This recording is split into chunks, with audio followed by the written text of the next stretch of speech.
আমি ফাৰ্মাৰ হয়, broiler farmer. তো আমি 2-3 বছৰৰ পৰা কৰি আছোঁ। এতিয়া হঠাতে কি হ'ল যে এই কচুগাঁও পাটগাঁও সেইফালে যে কিছুমান দাদাগিৰি টেক্স লয়, গাড়ী প্ৰতি 20,000 25,000 আৰু গাড়ী আমাক কয় আৰু। তো এনেকুৱা হ'লে গাড়ী নাহে আমাৰ এইফালে। আৰু গাড়ী নাহিলে আমি যিবিলাক ব্ৰইলাৰ পুহি আছোঁ সেইবিলাক চেল কৰিব নোৱাৰিম, আৰু চেল কৰিব নোৱাৰিলে আমাৰ লছ হৈ যাব। সেইকাৰণে এই SDO ছাৰৰ ওচৰত আহিছোঁ। আহি পেলাই আমি এখন পত্ৰ নিবেদন কৰিম যে আমাক এই চিণ্ডিকেটটো উঠাই দিব লাগে। আমি নিবনুৱা মানুহ, লোন চোন লৈছোঁ, ঘৰ বনাইছোঁ। তো কোম্পানীৰ পৰা আমি অসমৰে কোম্পানী হয়, কোম্পানীৰ পৰা আমাক বাচ্চা দিয়ে, সেইটো আমি ডাঙৰ কৰোঁ। এতিয়া লৈ যোৱা বন্ধ হৈছে। লৈ নগ'লে মেচুৰিট মালখিনি মৰি যায়। এটা গাড়ীত 1500 কেজি 1600 কেজি যায়। সেই গাড়ীখন কৰি 15-20,000 কৰি লয় এই চিণ্ডিকেটৰ মানুহ। আমি নাম নাজানো কোনে লয়। তাত গাড়ী নাহে আমাৰ ইফালে। আৰু গাড়ী নাহিলে কি কোম্পানীও আমাক মাল নিদিব। কোম্পানী যদি মাল নিদিয়ে আমি কেনেকৈ চলিম? আমি লোন লৈ মানে ঘৰ বনাইছোঁ, টকা পইচা ইনভেষ্ট কৰিছোঁ, কিস্তি দিব লাগে। কি বিচাৰিছে? আমি ছাৰৰ ওপৰত বিচাৰিছোঁ যে আমাক এই চিণ্ডিকেটখিনি বন্ধ কৰি দিব লাগে, আৰু আমাৰ কৰ্মখিনি যাতে আমি কৰি খাব পাৰোঁ। আমাৰ মাল এইফালে বঙাইগাঁও যায়, বৰপেটা, গুৱাহাটী এনেকৈ যায়। ক'ত কৰি আছে এই কামবিলাক? আমি এই BTCতো আছে আৰু নন BTC ডিংডিঙা সেইফালে কৰি আছোঁ। কিমানজন মানুহ আছে? কমচে কম 150 পৰিয়াল আছে আৰু।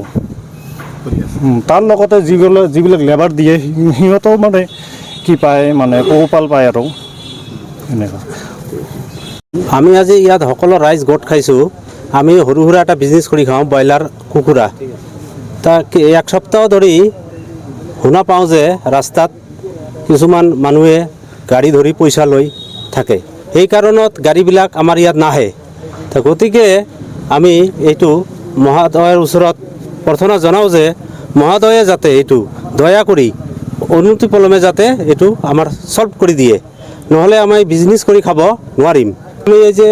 আমি যিবিলাক কোম্পানীৰ পৰা মানে ব্ৰইলাৰটো লওঁ, সিহঁতে আমাক কয়ে যে বোলে ৰাস্তাত কিছুমান মানে গুণ্ডা বাহিনীয়ে পইচা লয়। এইটো কোনে লয় এইটোতো আমি নাজানো। সেই কাৰণত গাড়ীবিলাক নাহে। 20-25,000 টকা লয় গাড়ী প্ৰতি। এইটো আছে মোটামুটি 200-250 মান মানুহে এইটো কৰ্ম কৰি খায়। আমিতো গৰীব মানুহ, আমিতো ডাইৰেক্ট কিনি পুহিব নোৱাৰোঁ। সেই কাৰণত কোম্পানীৰ থ্ৰু দি আমি এইটো বিজনেছ কৰি খাওঁ। গতিকে সিহঁতে যদি কয় বোলে প্ৰত্যেক গাড়ীত যদি 20,000 টকা দিব লাগে, তেনেহ'লে আমি কেনেকৈ দিম? লাভে হয় 2-1 টকা। আমি যদি সিহঁতক 20,000 দিওঁ, আমিতো কৰিব নোৱাৰিম, আমি গুচি যাব লাগিব। তেনেহ'লে আমাৰ কৰ্মজীৱনটো বন্ধ হৈ যাব। আমি বেকাৰ ল'ৰা।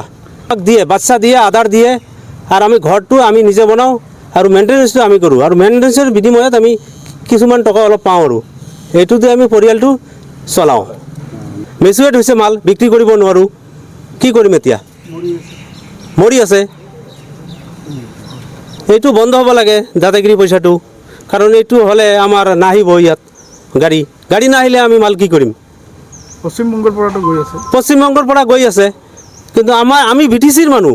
আমি BTCত থাকি যদি আমি বিজনেছ কৰি খাব নোৱাৰোঁ, তেনেহ'লে আমি কি কৰিম? কোকৰাঝাৰৰ মানুহ, আমি BTCৰ মানুহ। যিমান মানুহ আছে চব আমি কোকৰাঝাৰৰ মানুহ। বেংগলৰ গাড়ী যদি পাৰ হৈ যাব পাৰে, আমাৰ গাড়ী কিয় যাব নোৱাৰে? আপোনালোকৰ মাল এনে ক'ত যায়?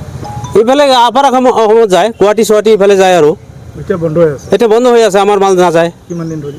1 সপ্তাহমান। পইচাখিনি কোন ঠাইত লয়? এইটো শুনা পাইছোঁ যে পাটগাঁও, বিছমুৰী এনেকুৱা ছাইটত লয়।